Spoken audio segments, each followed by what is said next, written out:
Hey guys, today we're going to be talking about the GitHub API. It's a easy to use client-side API, at least this one. No API key required. It allows you to pull your user data as well as any other user data for that matter. So I made this little thing for my personal website. It's a link to my GitHub, so it displays my current followers and the current public repos that I have available. I'll include a link to a quick little blog article that I wrote about this on Medium that's about does it in Java, regular vanilla JavaScript, but I'll talk about it. I built this in Angular. It's not very complicated, so you should be able to follow along. And if you'd like, go ahead and go to my GitHub and give me a follow. I really would like to hit 1,000 follows on GitHub, github.com/pizzapokerguy. With all that being said, let's go ahead and jump into it.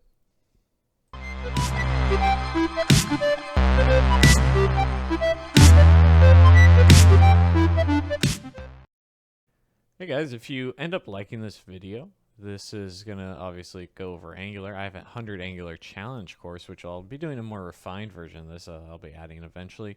But here we build 100 components, services, directives, pipes, and a whole bunch of other stuff. It's currently at 12.5 hours of just nothing but projects, really. Building things nonstop, and you're going to have a whole UI library of it at the end of the day. I'll include a link in the description below. Check it out. Let's go ahead and jump into it. All right, so as I said, I did this in Angular, and I built a component here called app-github-info. It's going to be relatively empty, and on our right we have the output, so we're not seeing anything quite yet, right? So let's go ahead and actually just add that to the app component. I believe I did it right after courses, so we do app-. Honestly, I should probably rename this component. I called it GitHub component. This should definitely be GitHub info component. But go ahead and do one of these bad boys. So add it to the application. And we're not going to see anything because there's nothing in it. But we can go ahead and test real quick that we see something like hello world. And save it. And we should see hello world. So cool. It's getting injected. Don't really need that. Now, the actual HTTP service, Angular has this property called, has a package called HTTP client. So we do our constructor, and then we do HTTP. We'll make this private. We'll do HTTP of HTTP client. You could just normally use perhaps what do you call it?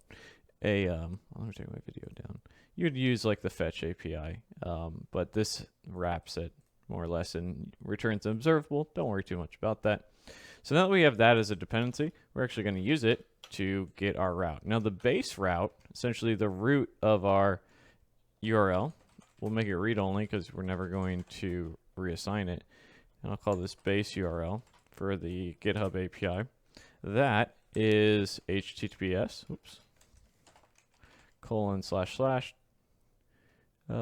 API.github.com. So that's the base of it. Now, when we want to go and we want to get my user, I'll write a method here. And what we want to happen here is we want to return. In this case, we're going to use the HTTP package again, but you can always do the fetch. And again, I encourage you to check out the blog. I do it in vanilla JavaScript there. So if you're not familiar with Angular, but essentially passed in the path.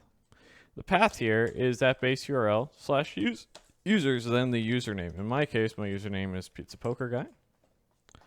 And this gets returned. All right. Now that we've done that, what we want to do is jump over to our GitHub info.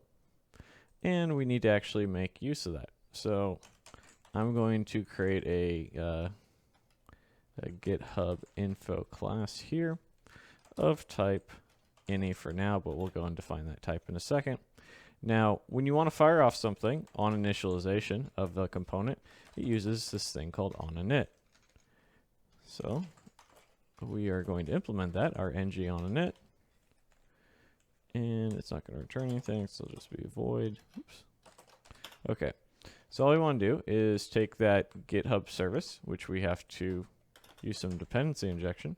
So we'll go and get our GitHub service of type GitHub service. And I guess didn't do that.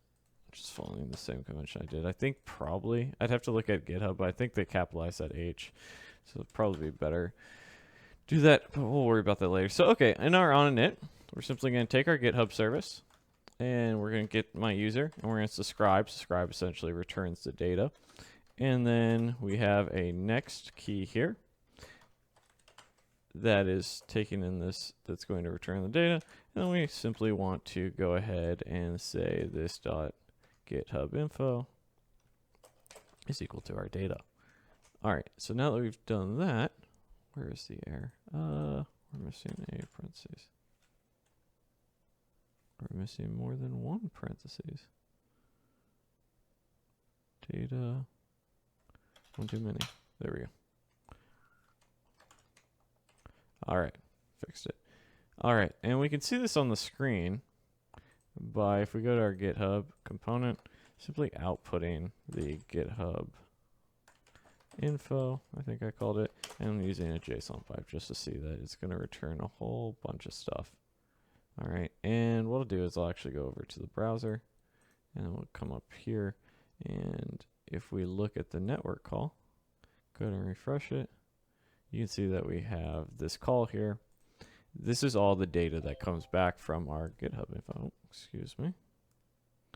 Now, we're going to worry about followers, and I think the URL, if I remember correctly. I don't know. But we only worry about 3 things, really. But you can get your Twitter username, you can get your full name, your login, your location, the whole deal, right? So there's quite a bit here that you can work with. I'm only going to worry about a couple of them. All right. So now that we've done that, before we actually go and style it, actually let's style it first. Why not? Let's jump back over here and we'll style it. So I have a reference to a background image. And I think we're done with app component, and we're almost done with GitHub service. We're done with that. Okay. So I have a background image that you're probably going to want. But you can just go to Unsplash, add whatever it is that you want. So in my example here, I create a container called the GitHub container to house all my stuff. And because this GitHub info component isn't defined, instead of it just blowing up, there's a couple different ways we can go about it. We can go and, you know, have everything check if it exists. In this case, I'm just going to wrap the whole thing and say, listen, if GitHub info isn't defined, go ahead and ignore it. Now let's go and create a div, and we'll add an anchor tag. And in here, we're going to have we're going to bind some property, the brackets here bind it, and we'll say GitHub info dot profile page. Profile page is one of the properties in here, or actually it's one of the ones that I map. So maybe we should map first. Let's do that. So normally what I like to do is I like to take this value and then map it. Map is a value in observables. Piping essentially means to transform or do some sort of action on our data, our observable, the data that's coming. So import map from rxjs/operators. Cool. Now what we want to map is we want to map it to a model. So you'll see that I actually already have this built out. I forgot to clear it. But it's going to take in our data, and we have 3 things. Followers, which matches the API expectation. Public repos, which comes in this form, I transform it. And then profile page, which is this HTML URL. So with our data, we're simply going to go and say new GitHub info, pass in the data, and it's going to do that for us. So now, when we go back to our GitHub info component, we can give this a type of GitHub info, and you'll see that if we were to hover over this, the data that's coming back is GitHub info, so we don't have any issues. All right. Now our GitHub info component.ts is done, this model is done, and the rest is just CSS and HTML. I have the font awesome dependency in my personal portfolio. If you don't, go ahead and install Fort Awesome / Font Awesome free. And then in your styles, I believe you have to do this in your styles, not CSS, you're going to want to add this CSS line right here. Okay, so now that we have our profile page href bound, I like to have it open up in a new page, so we'll do target equals blank, and then right below that we'll add an icon. So we should will be i.fab-fa-github. We can test this real quick, see that our markdown's right. If we scroll down,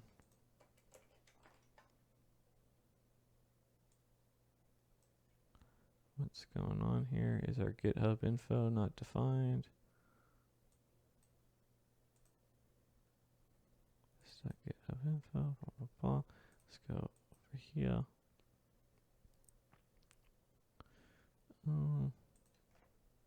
Any console errors?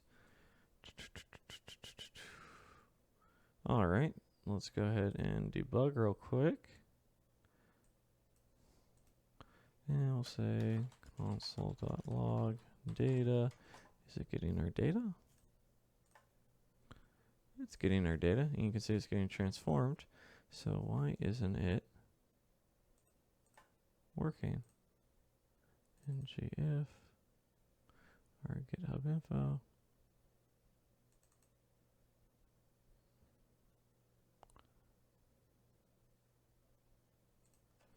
Let's try this real quick.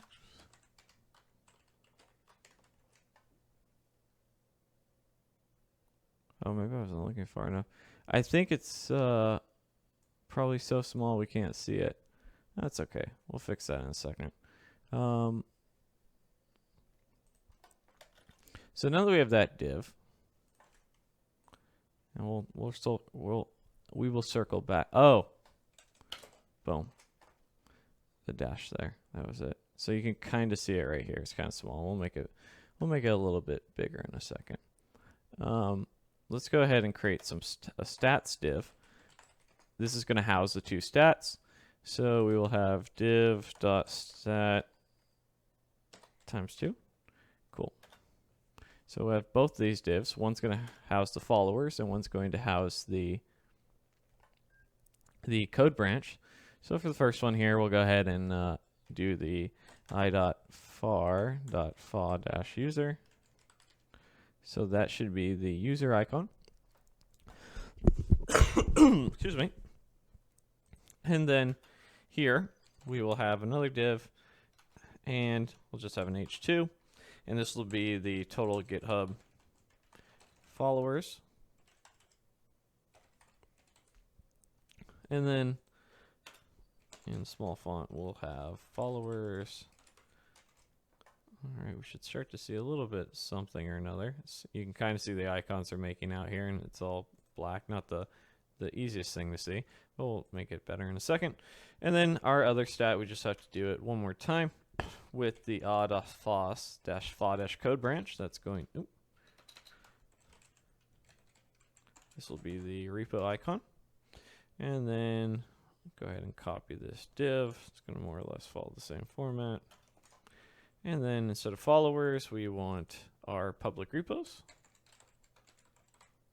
And what we call this total repos is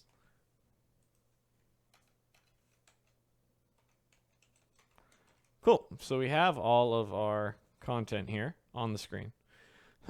At this point, we just have to do some styles. If you remember, we had our GitHub container.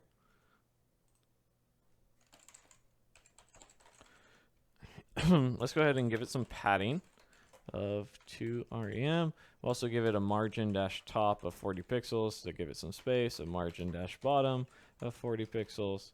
Again, you use whatever styles that you want. This is just what I'm going to do. So we have a little bit of padding, a little bit of space. I'm going to use a background here. So we'll do a linear gradient. The reason we're going to do a linear gradient here, actually, let me show you the URL first, and then you'll see why I want to do a linear gradient. The path I'm going to use is something that's in my local project in assets, and it's git.jpg. And that should go across like so.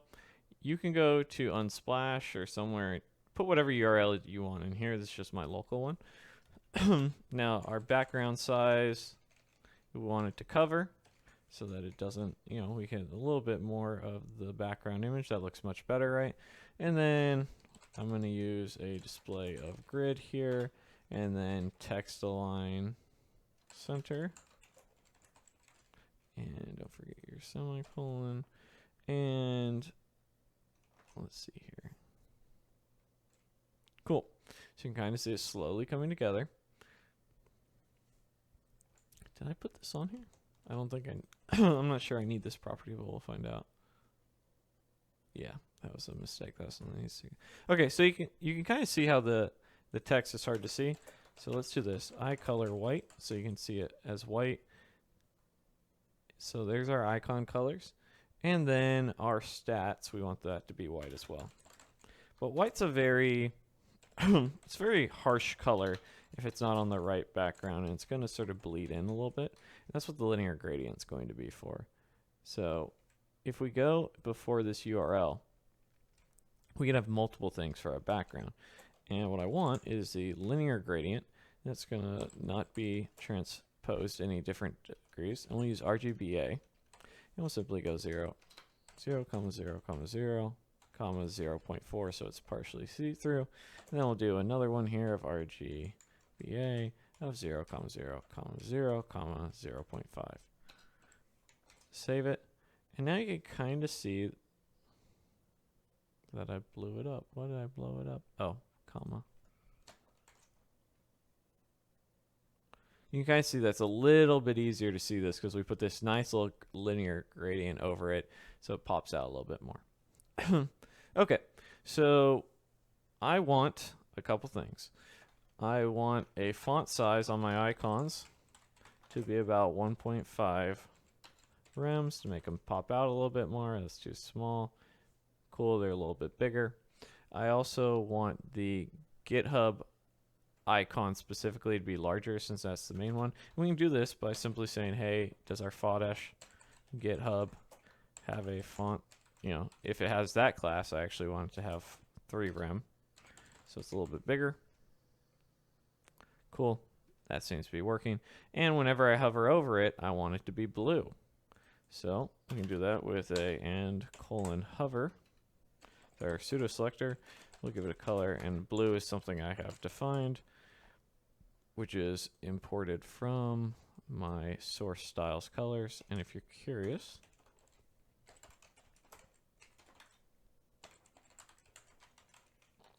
what that color is, blue is #007 ACC.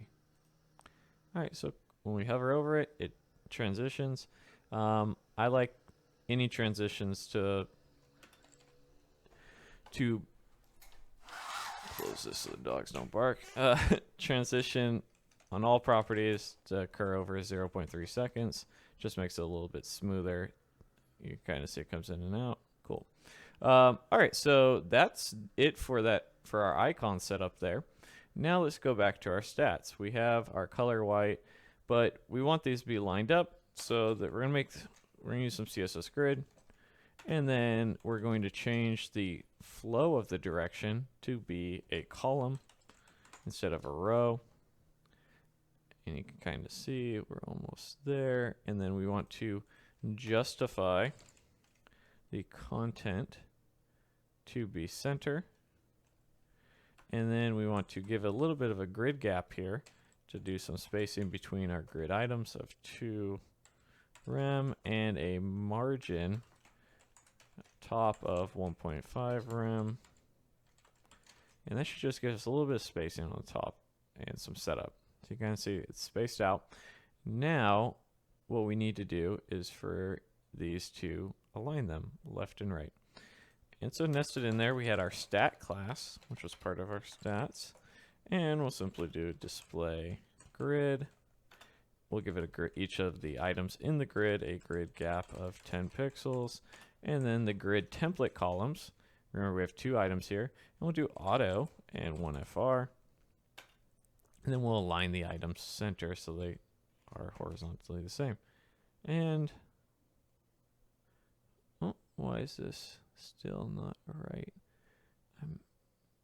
These should have floated to the side. What did I do wrong? Grid auto. Oh, grid auto flow. That's why it didn't work. Bam. And now we have our component. We can go to it. We're pulling this data from a simple route. And that's that. Not too shabby. And again, if you want to see this in the Medium article that I wrote in just vanilla JavaScript for the API call, you can. There'll be a link to it. I just started writing blogs, so get your stats easily and whatnot. So I just show with the try catch here and async await and whatnot, some of the data. Nothing too crazy. Launched a second blog the other day. So with that being said, guys, thank you so much for watching the video. Be sure to like, subscribe, share, all that good stuff. And yeah, check out my courses, link in the description below. See you next time. Bye. Hey guys, thanks for watching the video. Don't forget to comment, like, and subscribe, all that good stuff, so I can see what questions you have. Maybe I'll do a video about it in the future. And take a look at some of my courses. They'll be in the description below. See you next time.